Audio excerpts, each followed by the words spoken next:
Welcome to the PV online course. In this chapter we will cover how a solar cell works. In this teaching unit we will deal with the transport of charge carriers. We are looking at a box. This box has 4 sides that are closed and 2 sides that are open. In the illustration these are the right and the left sides respectively. There are a total of 10 particles in the box, which can move completely, freely and chaotically. You can imagine the particles as gas. On average, as many particles will leave the box to the right as to the left. Of course, this is only a thought experiment. In reality, the box is a semiconductor crystal with 10 million free charge carriers. On average, 5 million would leave the crystal to one side and 5 million to the other side. Now let's look at 5 of these boxes with freely moving particles. The boxes are connected to each other. The number of particles in the boxes decreases from the left to the right. The box on the right has 2 particles less than the box on the left. We now look at the interface between the box with 6 and 4 particles. From the left box, 3 particles will diffuse to the right, and from the right box, 2 particles will diffuse to the left. In sum, 1 particle moves to the right.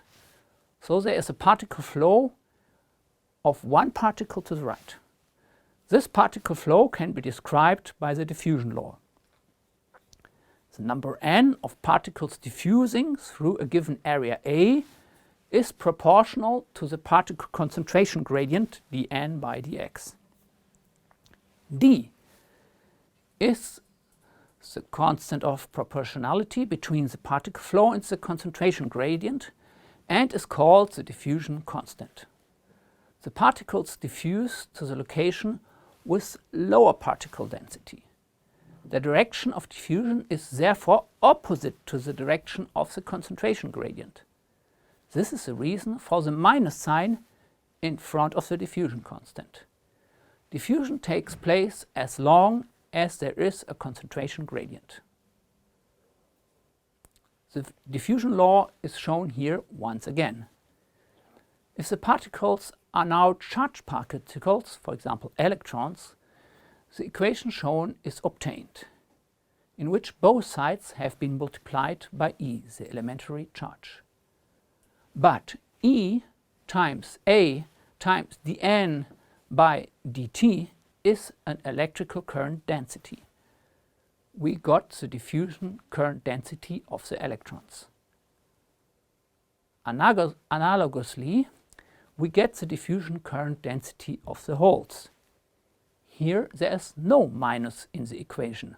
However, the equation describes the dependence on dN by dx, hence the concentration gradients of the electrons. If there were dP by dx, there would be a minus sign as well. We now come to another type of charge carrier transport, the field current. We consider a crystal to which an electrical voltage U is applied. Electrons are accelerated in the direction of the positive pole, but are slowed down by the core atoms. This creates the movement shown. The strength of the electrical field in volt per centimeter can be determined by the applied voltage and the distance L between the plates. While the electron moves against the electric field, the holes move in the direction of the electric field. The field current density of the electrons is proportional to the electrical field strength. The proportionality constant is called electrical conductivity. This can be calculated with the help of the elementary charge, the concentration of the electron, and again with the mobility of the electrons. The result is that the field current density is equal to the elementary charge times the concentration of the electrons times the mobility of the electrons times the electrical field strength. Analogous to the field current density of the electrons, we can also calculate the field current density of the holes.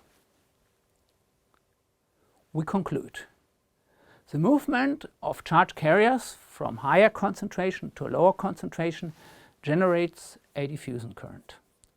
The movement of charge carriers due to an electric field generates a drift current. Holes move in the same direction as the electric field, while electrons move in the opposite direction. Thank you for your attention.